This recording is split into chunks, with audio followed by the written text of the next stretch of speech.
I just crossed my legs and just squished myself, if you know what I mean. Oh no. Also, I'm freshly showered. Just popped right out of this. My hair's all tousled and You wet. washed the day away, you cleansed yourself. Ideal. Be gone today. And Yes. hello, happy hour. Hello, happy hour. I'm doing a beer today. Good for you. Is that a special beer, like a microbrew? Kona Big Wave. I love Kona beers. Yeah, they're delicious, right? Mm, I pretend like I'm in Hawaii right now. yeah, pretend like you're in Hawaii. And I'm going to pretend that I'm continuing my high. I have a Cycling Frog Cannabis Company Black Currant THC seltzer this evening. Oh. Yes. It is only, oh, it's 10 milligrams. I thought, oh no, it's only 5 milligrams of THC, so it's not that much. But I took half of a gummy about 45 minutes ago, so it'll do. Nice. It matches your monkey painting in the back. It does. Cheers. So, shall I get started? Yeah. All right. Man. This one tonight is a doozy. So on December 16th of 2004, Bobby Jo Stinnett was found dead on her dining room floor by her mother. At approximately 3 p.m., 911 operators received a distress call from her mom, who described her daughter's state. Quote, "It's like she exploded or something. There's blood everywhere." End quote. At the time of Stinnett's death, she had been 8 months pregnant, but there was no baby in sight. Underwear, alcohol, syphilis, murder, forbidden.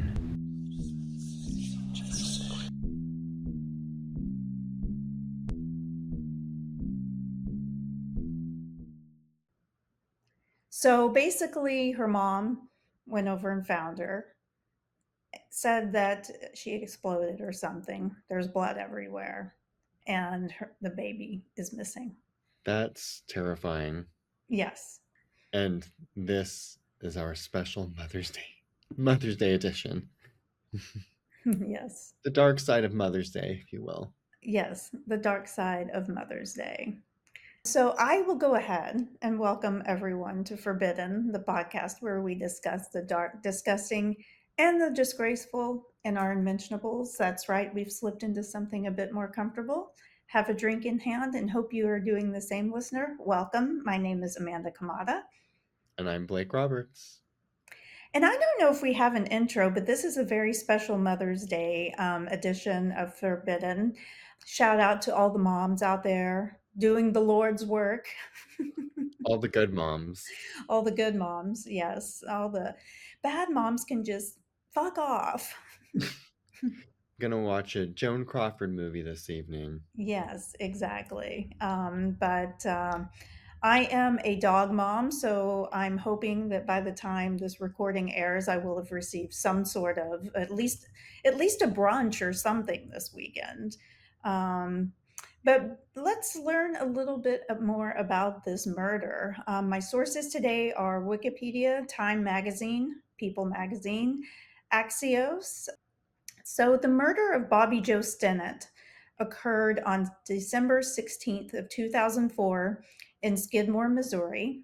Skidmore It's a sounds like terrible a name. horrible name. Really Um, unfortunate. a very unfortunate name, and it only has a population of around 250 people, so very small. Stinnett, a 23-year-old pregnant woman, was found dead in her home after being strangled and having her 8-month-old fetus cut from her womb. Excuse me. The investigation was short and quickly led to identifying a woman named Lisa Montgomery as her murderer and the kidnapper of her unborn child. She had she had pretended to be interested in adopting a puppy from Stinnett's breeding business. During the visit, she attacked Stinnett, killed her, and abducted the unborn child, later named Victoria Jo. The baby survived and was safely returned to her family. That's crazy. Yeah, yeah. And I actually have a little update on her for the end of the podcast. So, a little about Bobby Jo Stinnett. She was born on December 4th of 1981, and she was married to her high school sweetheart named Zeb, Zeb. Interesting name. And they ran a dog breeding business from their residence in Skidmore, and they raised rat terriers. Now, if anyone knows me very well, they know that I had a rat terrier for almost 16 years named Maggie. So I actually remember when this happened back in 2004 because of the whole rat terrier breeder component to the story.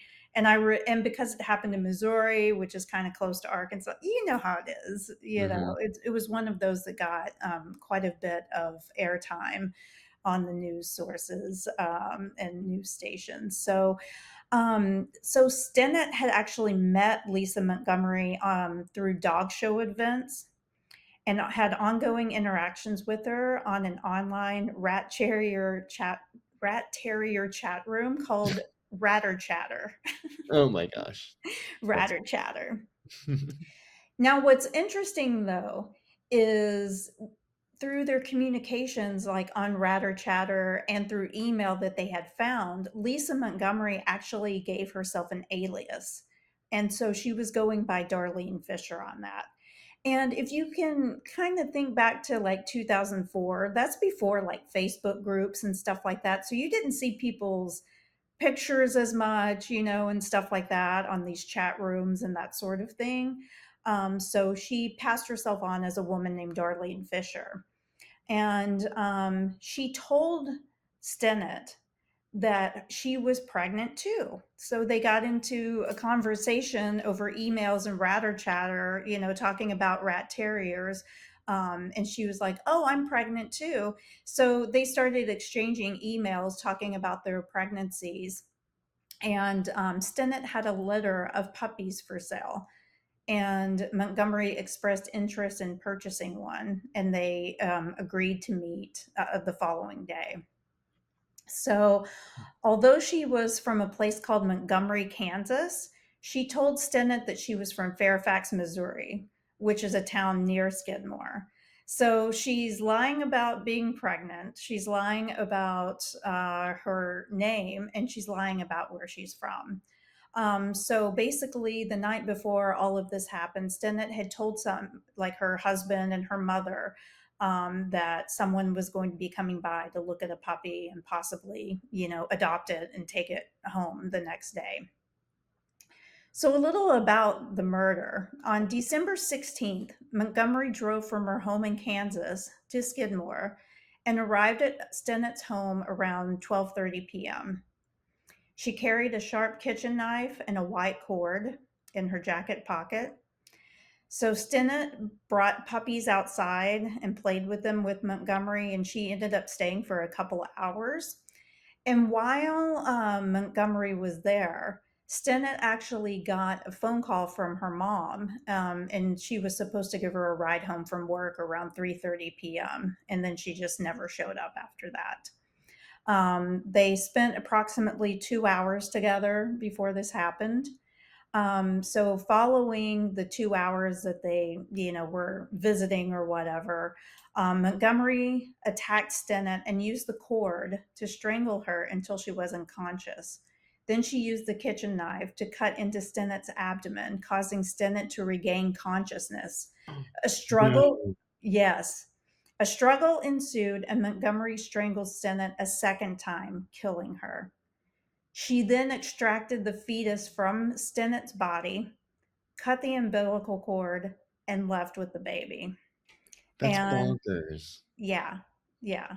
So after she murdered her and cut the baby out of her, she stopped. She got in her car, drove a short distance, and then pulled over to clamp the umbilical cord and to suction any mucus from the baby's mouth. The baby cried, but other than a cut above her eye, she was totally uninjured in this whole thing. Wow, Um, that's lucky. Like as lucky as you can get in that scenario. yeah.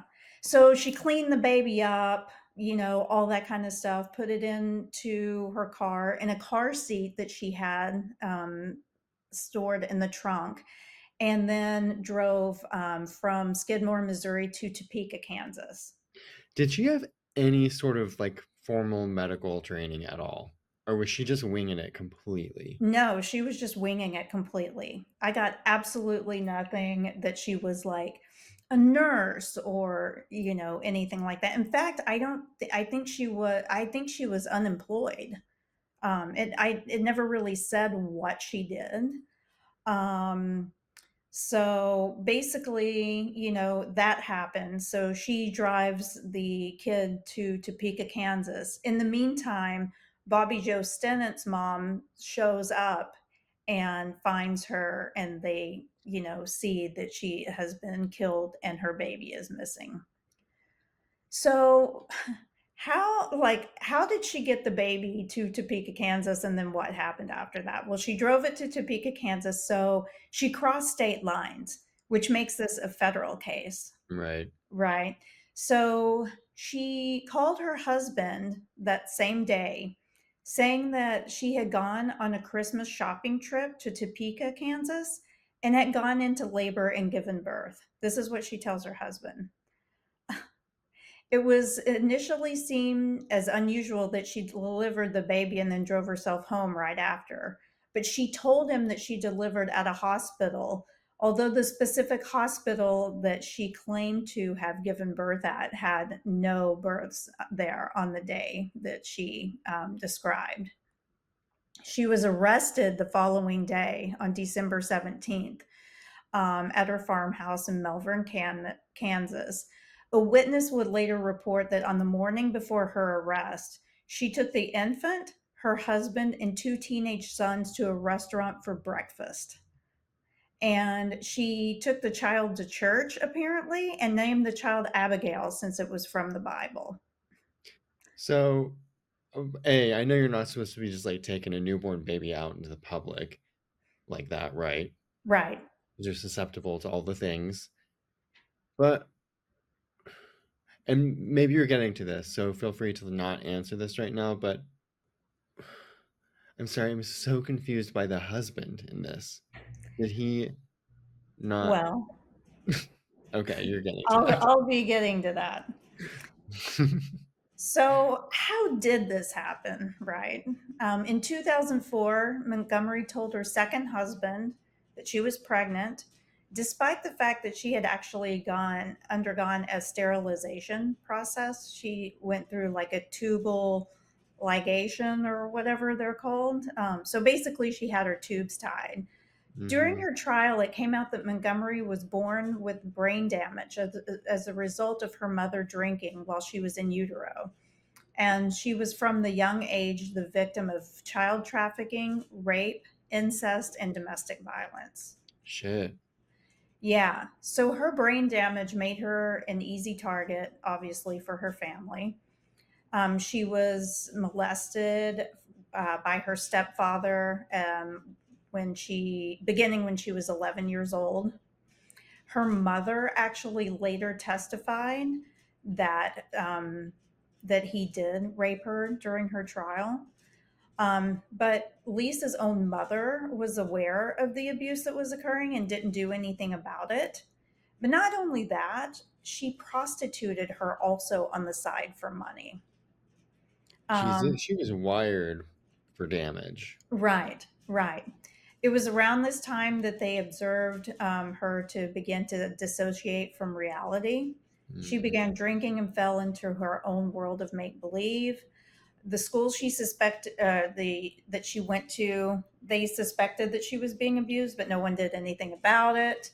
Um, when she was 17, her mom basically made her get together with her own stepbrother, and it's unclear why she did that, but her stepbrother basically married her, and then she had a cycle of abuse with him as well. So his father raped her, and then, like, her stepfather raped her, and then she was like literally put together by her mom with her stepbrother and married him and had four children. Oh my God. This is like I know what she ended up doing was like totally heinous, Yeah. but you can understand why and how terrible for her. Like growing up with all of that, like every stage of her life was some sort of Trauma. horrible trauma. Right. Right. So during her marriage, and this was her first marriage, by the way, she became pregnant 4 times. And it didn't change the relationship with her husband at the time. He was still abusive towards her, but she found solace in her pregnancies. Um, Mm, Contrary to the rest of her upbringing, obviously, we know her upbringing was, horrific. The attention she received while pregnant was positive and she loved it. yeah, of course. Um, but after her fourth and final pregnancy, her husband at the time forced her to get her tubes tied. So basically, he talked to a doctor. Doctor was like, "Yeah, you should probably do that," and she did. So she couldn't have kids anymore, and so they eventually divorced. So then she got remarried to a man named Kevin Montgomery. So that's where Lisa Montgomery comes in. He wasn't aware that his new wife had undergone tubal sterilization, Yeah. and so he really didn't have, when she claimed she was pregnant, um, and which she had done twice before. She had told him twice before she did this. So this is the third time is when she took the baby, or, murdered someone and took the baby. But twice she had claimed to be pregnant with Kevin's baby, but said that she had had an abortion or a miscarriage. And that's until December of 2004 when she called him to let him know she had just given birth. So how did he not know that she was pregnant? I guess their work schedules. They must have worked opposite shifts. Again, I have no idea what she did. I honestly don't know what he did, but they were on separate shifts, and they rarely slept in the same bed. And it says, plus, Kevin was described as lacking in social skills. So he could have been manipulated by anyone, and given the fact that she had told him that she had had a miscarriage before, that sort of thing, he was just happy, to have like a child with her. And he was even quoted as saying, quote, "I held that baby proudly," end quote. It was not their baby. It was the kidnapped daughter of Bobby Jo Stinnett. Um, So I know it's not always the case. I've met a very, very small number of pregnant women who don't really show that much. mhm. But even then, there's still some sign of pregnancy. Was she, I don't know how to put this delicately, but was she a larger woman? Maybe the pregnancy wasn't as obvious, Obvious, right, or he just was so like out of it too that he didn't even. right, right. Mm, She never revealed like a motive for doing this, but the he sort of did it. investigators believe that like she felt pressure from her ex-husband because he was trying to gain full custody of their children and was going to use her phantom pregnancies against her. So apparently, maybe she had done this with him as well. And he was going to tell the courts that she habitually lied about being pregnant. So, more than likely, her phantom pregnancy, secret would ruin her marriage, and then she would potentially lose her children because, he could prove that she had habitually lied about being pregnant. Mm, So she obviously went on trial. She was found guilty of first degree murder, kidnapping, etc., was sentenced to death.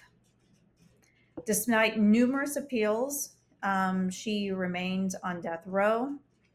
And on January 13th of 2021, she received the lethal injection at 52 years old. She was the first woman to be executed by the US federal government since 1953.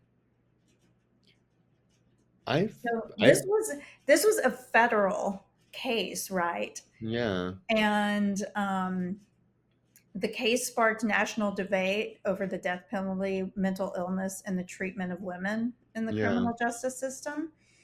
Um, Obviously, her advocates argued that her traumatic upbringing and severe mental health conditions could have precluded her execution. However, Mm-hmm. the Supreme Court declined to intervene and the execution proceeded under the Trump administration.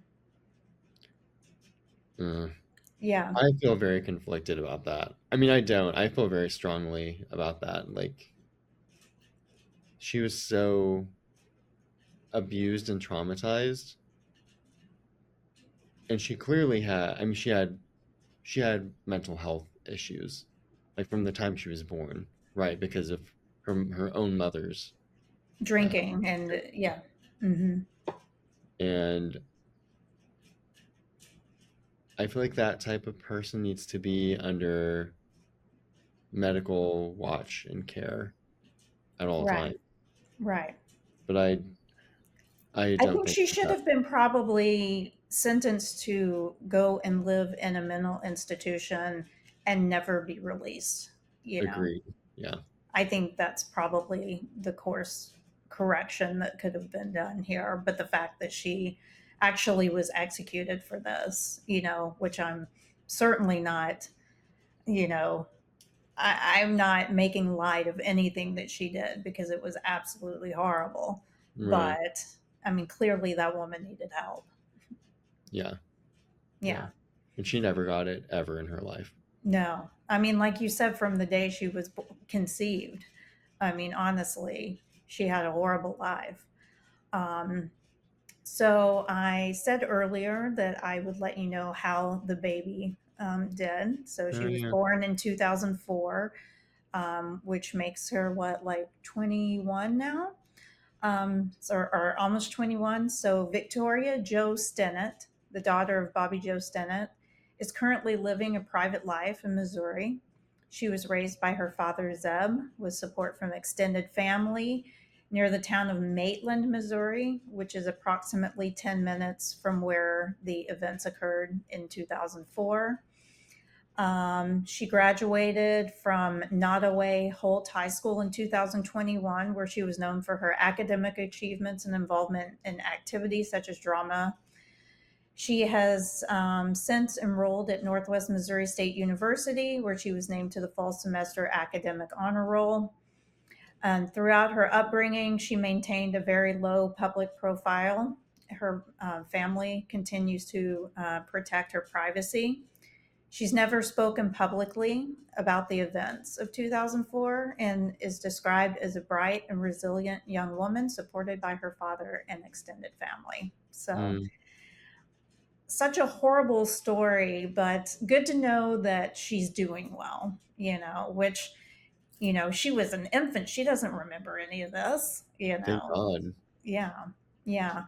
But that is the story of the murder of Bobby Joe Stinnett by Lisa Montgomery, who was the first woman put to death by the federal government since I believe it was 1953 or something like that.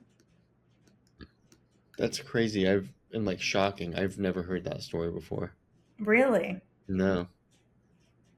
Yeah. Well, I guess 2004 I was just recently in college, so I was, in classes and socializing and Yeah.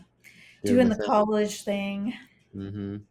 Yeah. Living that young artist life, Yes. Well, drawing I nudes. was I was working, so I was probably surfing the net a lot, trying to figure out what the hell was going on with this story because it was so wild. Yeah. And the whole thing, the whole rat terrier thing, also the rat terrier tie-in really pulled me in when it happened. Um, I love those cute videos of rat terriers when they're actually doing their thing and like they're on a farm and they're released into like kill the rats. yeah, yeah, they're cute. I They love are them. cute. I love them. I hold a special place in my heart. Very special. Yeah. Yeah. Yeah. So that was a wild story, right? Yeah. Like, holy shit. I I feel like that I've read before that you're more likely to get murdered while you're pregnant. I mean, just one of a myriad of reasons not to be pregnant, but I've heard that too. that like either people's partners do it because they don't want to be responsible for a child. Hmm. Um, this type of thing happening where, someone wants to steal your baby, that sort of thing, which I don't hear about. I mean, this one was intense, like literally cutting the baby out. It's not like she just went into a hospital. I mean, because there are people who go into hospitals and try to take babies and stuff like that. Hmm. This was just violent, grotesque, like cut somebody open and grab the baby.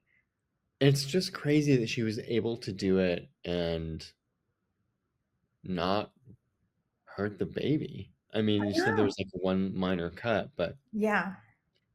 that's It's so wild. crazy to me. Yeah. Yeah. Hmm. It Yeah, it just was wasn't crazy. that baby's time to go. No, I guess not. Yeah. Yeah.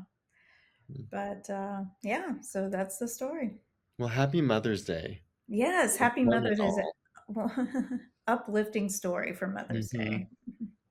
Yeah, Yeah. I mean, I can't imagine wanting a child so badly that I mean, I can't imagine murdering someone anyway, but I can't imagine wanting a child at all, no. let alone But that badly.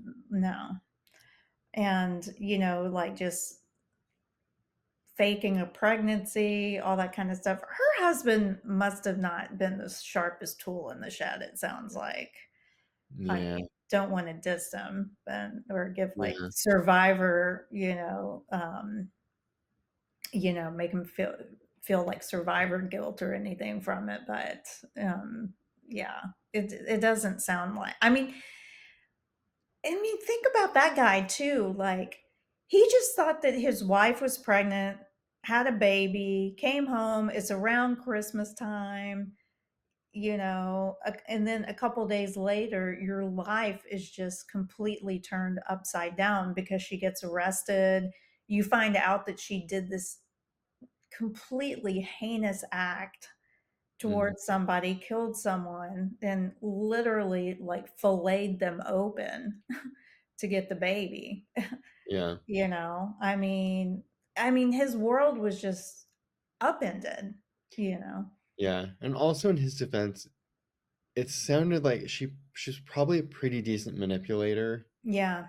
and I'm sure the drive because so going back to what you said earlier about like her pregnancy was the one time her pregnancies, I should say, were like the only times in her life where she got like positive attention. And so I'm sure that drive for her was like she was doing anything to get that back. So I'm sure Mhm. she did a decent job of lying to him about, Everything. yeah, like the stages of the pregnancy or, whatever she was telling him, who knows. But Yeah. Yeah. I just can't believe that he bought into her going to a hospital, giving birth, and then just, like, leaving. yeah. And It's then like, going to "Oh, I'm like, just gonna go home." and then they going to like the Golden Corral the next morning or wherever I imagine they went. Yeah, yeah, something like that, I'm sure. Yeah. Ryan's.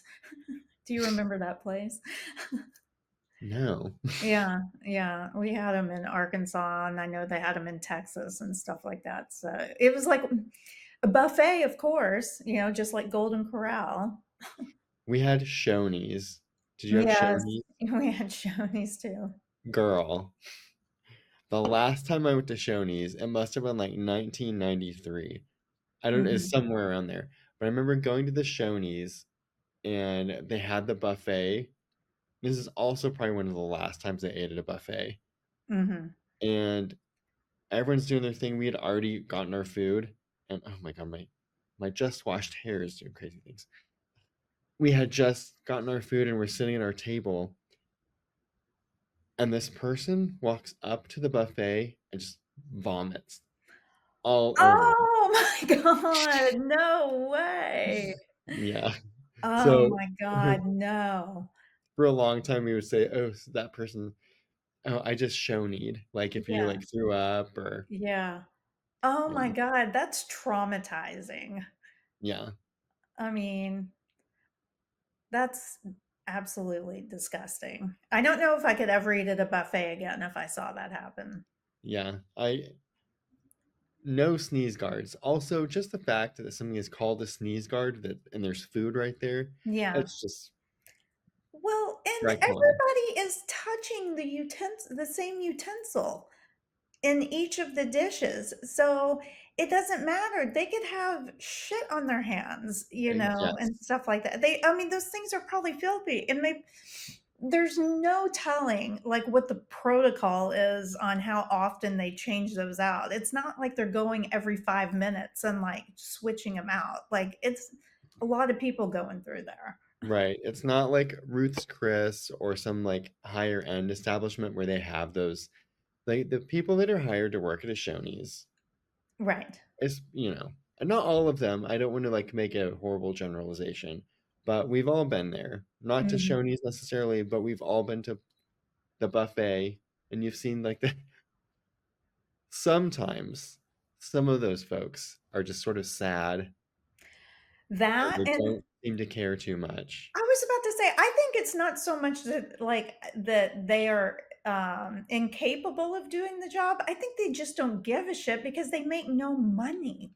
Yeah, There is no reason for them unless they want to be like a manager or something like that to like give a fuck. And so they probably just sit around half the time. yeah. So those little plastic tongs are just sitting there with the Mhm. same filth on them for who knows. Who Maybe they knows clean how them long? once a day. Maybe.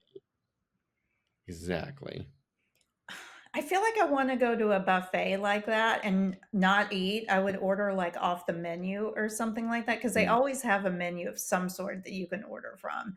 But I think I'd like to go somewhere like that and just sit and watch a cycle of about a 2-hour period and just see I'll what they go. We'll do. order drinks.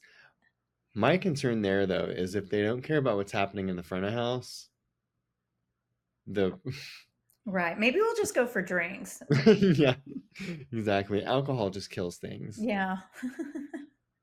Although I don't know that a lot of buffets have alcohol though, too. That's the I'll order problem. a dry martini with blue cheese stuffed olives, which they don't have at Shoney's. No, they certainly don't. I'll have a Hendrix martini. That's a really disgusting, story.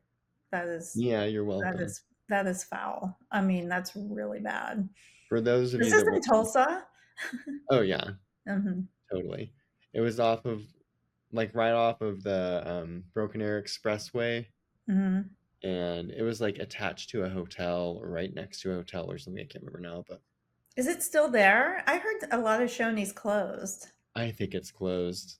I Mhm. mean, it's Probably COVID probably took it under because nobody after like, buffets were bad before, but here's the thing, COVID happened, and then buffets were like, "Oh, that's probably not a good idea," and people just got scared away from them. yeah, Yeah. yeah. It's not a good idea to, like, have everybody touching things. It That wasn't a is good idea so before gross. COVID. It's not a good idea after COVID. No. Definitely not during COVID. And you can't even rope me in with the whole, like, you get a good deal because, you can go back and eat all you want. Like, I don't eat that much anyway, so I'm Mm-mm. never gonna get my money's worth at a buffet, like, for the Yeah. most part, and the food is gross. I don't even I'm not even a fan of, like, high-end buffets. Like, I know they had them like, in Vegas and stuff like that, where, like, the Bellagio will have one, right? And it's, like, crab legs and lobster and all this kind of stuff, but fundamentally, it's still a buffet and people are touching things. Yeah, I'm sorry. If something is high end and I'm spending top dollar on it, you better serve me. Like, Yeah, I don't want to lift a finger if I'm paying those prices. I need no, you to put on your white gloves and bring that delicious meal and that cocktail to my table. Thank you. exactly. Thank you. Thank you. Yeah. I mean, but it's just a glorified buffet. It's still a buffet, and I just can't get into the concept. This does feel appropriate for Mother's Day. Yes. I feel You like probably some of you probably ate at a buffet on Mother's Day. probably. And it's always funny to me because I feel like mom doesn't really want the buffet. Mom wants to be served, but dad's like don't have a clue. So they're like, we're going to Yeah. Golden Corral. Yeah, we and because too, dad's like, I don't have to think about the kids. Like they'll be happy with the buffet because they get ice cream at the end of it, right? My favorite was we used to go to Luby's cafeteria, I know which was Luby's. okay. And my favorite thing was they had like the little cheese cubes and the jello, like a little bowl of jello chunks. Mm-hmm. And I remember the cheese cubes had those little plastic swords in them. Words, yeah, yeah. Those were my favorite things. Very, very sophisticated, Blake. Hmm. Very sophisticated. I mean, I was 23. Just kidding. Um, I was probably like 6. I used to love going to, do you remember Casa Bonita? I used Yes. to love going to Casa Bonita. I I think I just, went to one in Tulsa actually when I was in college, like drove to Tulsa just to go to Casa Bonita. yeah, there was, I think, 2 of them, right? The original was in Colorado, like in Denver, and then there was one in Tulsa.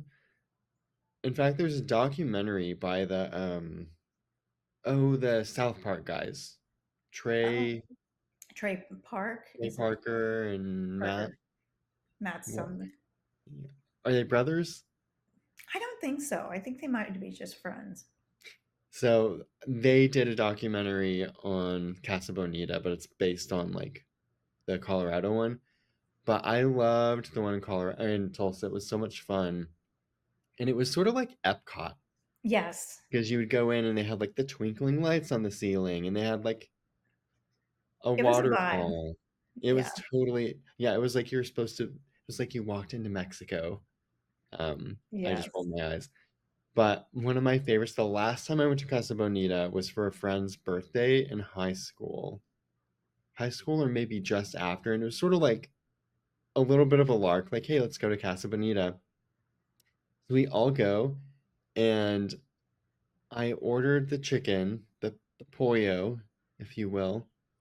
And this waitress, she brings out my chicken, and she's got like the teased, like the ratted up hair, like bleach blonde, like fried hair, and like Mhm. the long eyelashes and too much eye makeup and the smoker's voice. She was a picture, like from a movie. She was fabulous. Yeah, straight And from I knew central that. casting. Yeah, like I loved it. And she brings it out and she said, who had the polo chicken? And I was like, girl. The polo chicken. I was like, That's yes. hysterical that she works there and she still mispronounces it.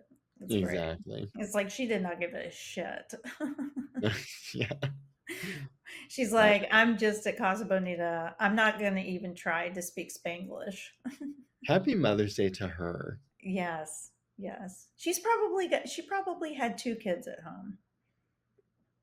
I imagine her name was like Vicky Sue or Right. something. It was definitely 2 first names. Definitely 2 first names. Yes, Yeah, yes. fabulous.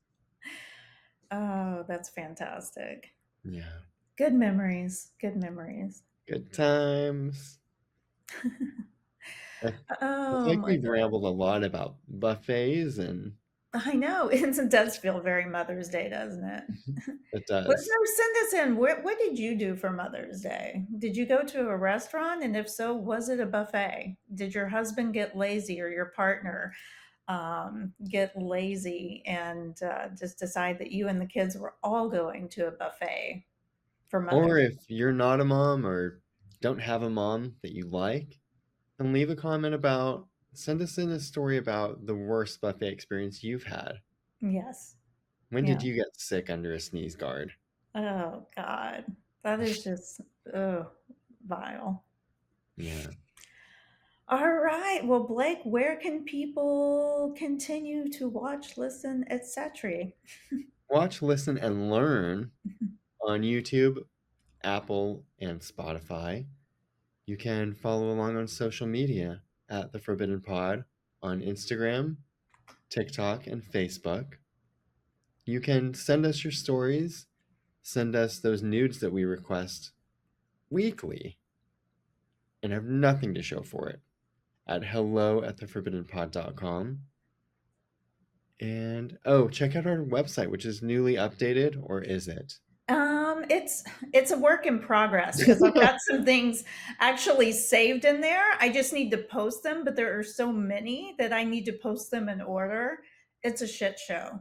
Um, but it should be done. I'm taking like a couple hours each night. So I'm guessing it'll be done by this week, by the end of this weekend, because I have time to myself this week. Yeah. So potentially by Mother's Day. Yes, yes. Well, definitely by Mother's. Yeah, that's Sunday. Yeah, duh. Uh, All right. Well, Blake, thank you for listening to that wild story. And yeah, thank you for wild and sharing. graphic. Yes, very much so. Yes. Thanks for Oh, sharing. you're welcome. And listeners, as always, we thank Thank you. you.